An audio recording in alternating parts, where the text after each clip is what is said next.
தன்னை மறந்து மண்ணில் விழுந்து இளமை மலரின் மீது கண்ணை இழந்த வந்து தேக சுகத்தில் கவனம் காட்டு வழியில் பயணம் கங்கை நதிக்கு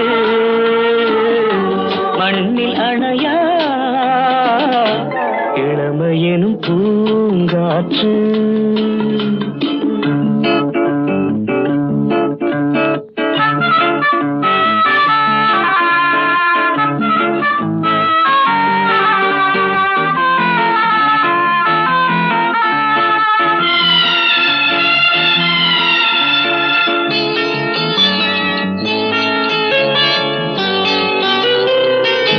அங்கம் முழுதும் பொங்கும் இளமை இதம் பதமாய் தோன்ற அள்ளி அணைத்த